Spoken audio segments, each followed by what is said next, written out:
Hello, beloved. I thank you so much for your time. Thank you for joining me. This will be your message from the divine, and I'm grateful for your time once again. To those keen or interested, I do offer personal readings. If you want to book me for personal reading, you'll find my email listed in my description box below. Without further ado, let us tap into this energy. Let us tap into this message. Let us tap into this reading, okay?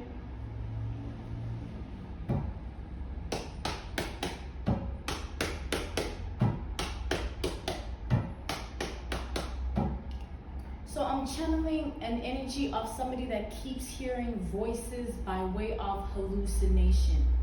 So somebody is hallucinating and they're hearing voices, okay? I hear voices in my head. They talk to me. They understand. This is this person's energy. Whatever voices these are entities or demonic forces or spiritual attacks on somebody's identity by way of what they summoned for themselves. They conjured this, they casted it, or they incantated it. Somebody is living in that energy that they wanted for someone else, which is you. So now that reality of what they're living has completely taken over their life. So these are things within them that they can't even control. It's like when the voice in them says this, they have to do it. And it's not that they're listening to the voice while it tells them to do it. It's like the voice makes them do it because it activates their behaviors or their thoughts, or their emotions, or their sensory neurons, or their motor neurons of identity within their own cells. Like the demons, they in somebody, maybe by way of what they ingested or spoke or tied or buried, but they're within them.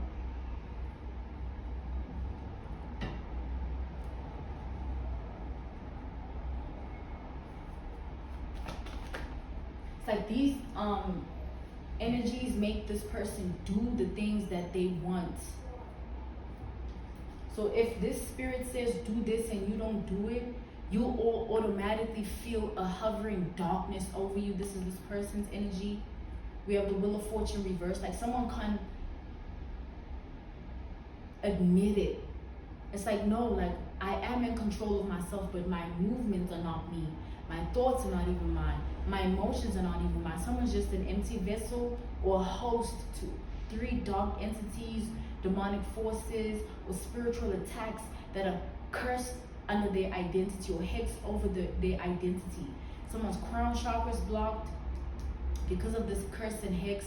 Someone's heart chakra is blocked because of this curse and hex. Someone's mind is blocked because of this curse and hex. Someone's body is blocked because of this curse and hex. This person's bodily fluids have even transformed into darkness. It's like something has gone terribly wrong. Terribly wrong. Expeditiously terribly wrong in someone's life. With this Wheel of Fortune reversed, someone's just like in misfortune, mishap, turbulence, obstacle, trouble, issue, back to back for all of the remainder of the days of their life. And this is something they can't lift. It's an energy they can't heal from. It's something they can't relinquish. It's like it's not going away. They keep waking up in the middle of the night, running or sleepwalking. They keep dreaming about graveyard, or they keep behaving in psychiatric ward behavior or straitjacket behavior. Like somebody has lost it. They've lost themselves. They've lost it completely. And there's nothing anybody can do about it. It's just them and what they fed into. Or it's just them and what they allowed. This person can't even reassess where it stems from, like what they've done to get to this point and how they can start a new structure of foundation and rebuild a new identity or a new system of their own emotions and mind, because they don't even have control of anything of themselves. They're just a host or a vessel to something they don't even control. Like someone thinks things, but it's not them thinking it. And those demons are so evil, they alert this person that this is not your thoughts. You are possessed, do this. Or these aren't your thoughts. Or these aren't your emotions.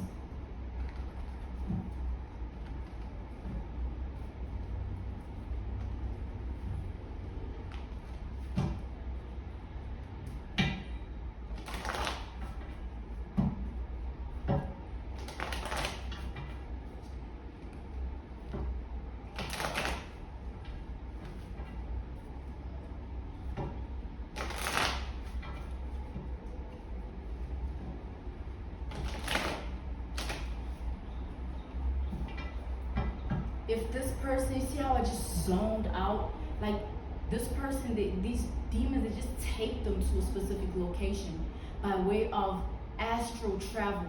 So in their mind, they could be somewhere else, but their body is here. Their emotions astral project somewhere else, but their body is here. And whichever way, direction, path, and journey of that astral travel or projection, is always darkness there. They never return back. It keeps killing their soul and unaliving their spirit. Whatever it is that they've done, it has caught up to them in this way.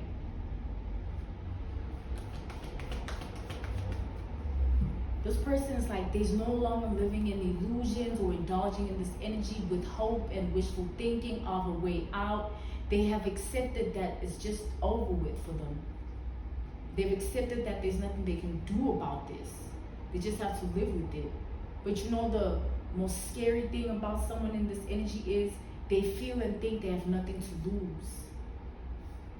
Someone in this energy feels and thinks that they have nothing to lose, like, because at the end of the day, I did what I did and I have to just surrender to it.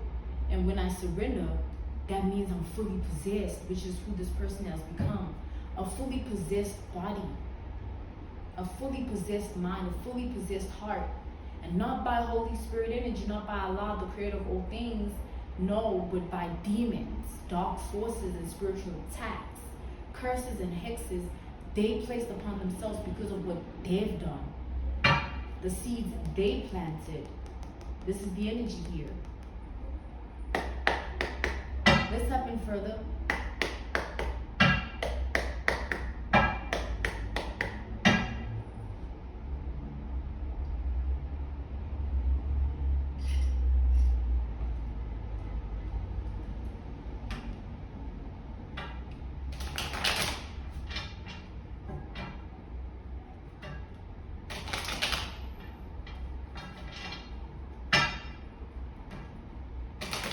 Like these demons are making this, like they're making this person a little child. You know, when you have to tell them, don't do that.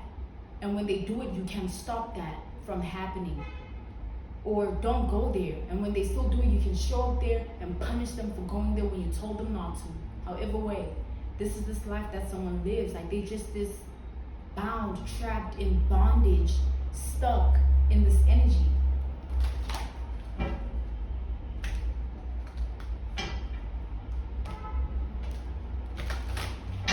This person did some dark things. With this magician energy, this is like blood sacrifices or moon rituals of bodily fluids or voodoo dolls or dirt graveyard harvesting. Like somebody, like whoever this is, like the level of darkness is what took them.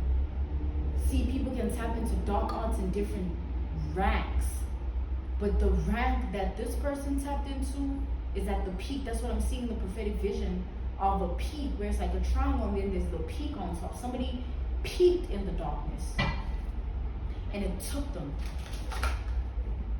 They regret even being as attached to their own shadow in that demonic way, to the point they neglected their own light, and having been unidentified to the light, they have no idea how to get out of the darkness, because they don't know anything outside of the darkness. They neglected their own light, using the darkness.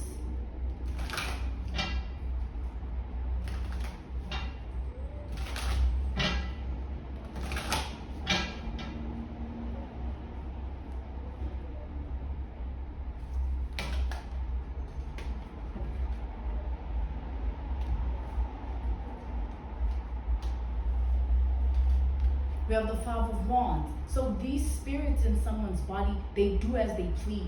They have a ball, a jolly time. They have a delightful, adventure within this person's spirit. They're always doing something or making them do something. There's always a trip downtown to Crazy Town. The hallucinations are just heightening and, emphasizing themselves within this person's genetics and DNA. And bloodline. Someone's just cursed here. It's like doing so much that there's no way out. Not even a priest. A priest will be the reason this person unalives themselves. It will be a sabotage with the Seven of Swords for them to even pray. That's how much darkness someone is within here. It's like even a prayer will unalive you, because you'll be disrespecting that darkness that you allowed, you tolerated, or you summoned, called upon, and conjured and incantated. But it's you. This is this person's energy here.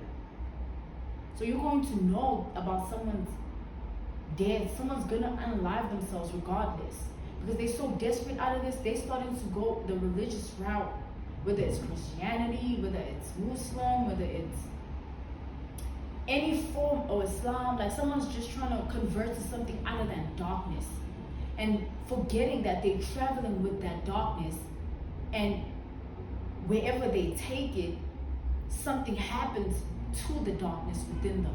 Because it's not like it's going away, it's healing. No, it doesn't perish. It overcomes them and becomes more, losing more control, because they view that as disrespect or disobedience. Just relinquish yourself like that to light, when all you've been is shadow, and not the shadow that you can come back from. The shadow that is taking you for good. And now you've lived with these demons, and now you want to say, oh, I want to be in holy water. You will burn, literally.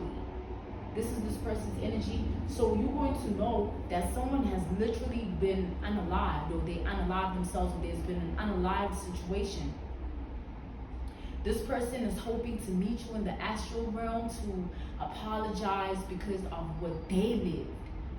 Imagine somebody wanting to be someone else because of what they lived and how it's catching up to them. Well, this is who I've been, and I see you living differently. First of all, why do you think I care?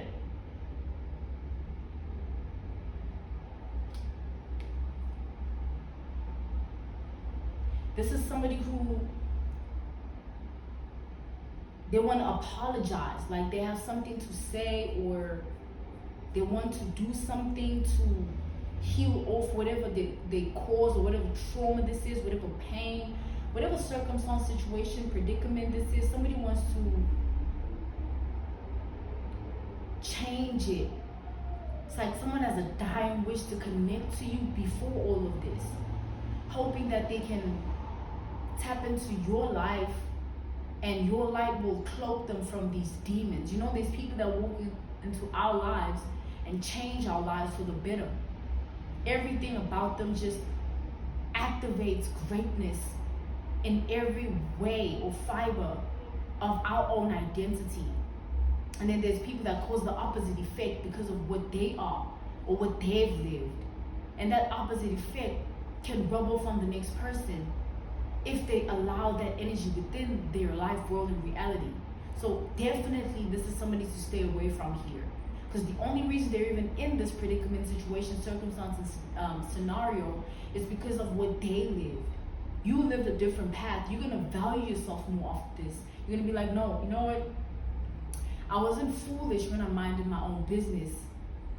I wasn't foolish when I believed in myself and didn't seek validation from someone I don't know, even if I did think I know them, or I felt this way about them. I wasn't foolish when I just kept to myself, even when I felt lonely. I wasn't foolish about the celibacy. I wasn't foolish about just loving someone and being of love regardless if they reciprocated back. I wasn't foolish for just choosing to be the bigger person regardless of what was done and said to me in behavior, thoughts, and emotions. I wasn't foolish to act that way, because in the end, look at me, I'm risen, I'm up, and this person is in deep darkness, way down there. We have the Eight of Pentacles to the Five of Pentacles reversed here.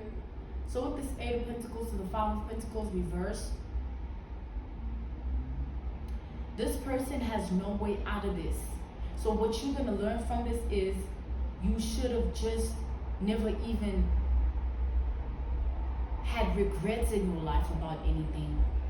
Because quite frankly, you're doing well regardless of what you're living. Because you chose well for yourself. You're somebody that makes perfect decisions and choices every time, is what I'm seeing the energy here. It's always in alignment for you. Like, you'd be surprised how in alignment you really are. It's a fabrication of a grand design of the universe that has nothing to do with you, but everything to do with who you are. You're architect of design of your own mind and heart. You're this type of vibration. You're this type of wavelength. You're this type of frequency, and that's who you are. And how you narrate that, how you curate that and create that and keep manifesting that and harvesting that and siphoning that from the source of all things, creator of all things, which is good energy, choosing to be a good person and loving life. When this person stood against all odds to try and be this hateful soul, this hateful spirit, and however way they affected you, now they're unalived within them. It's just only a matter of time before they physically do it. No one can change this person's mind and heart about this. Like, even you yourself, it's just somebody having dying wishes because they're having dreams. Dreams about the things they've done to people are haunting them. And now they want something to happen so that they can let it go. Because they don't want to die with this. Like, it's like carrying a spirit of haunted energy even in your deathbed. Like, that's just pure suffering for eternity. And they don't want to live like that. So they want to make things right with everybody, but you're being called to ignore this energy of a person. When they try to come near you, make sure you just stay away, okay? Stay away from somebody here. Someone's going to try to contact you, talk to you directly and indirectly, using someone, something, dreams, personal communication devices, something. Stay away from someone here, okay? I thank you so much for your time. Thank you for joining me. This was your message from the divine. This was your message from the divine. To those keen or interested, I offer personal readings. If you want to book me for a personal reading, you'll find my email listed in my description box below. Once again, thank you for your time. Thank you for joining me, beloved. Goodbye.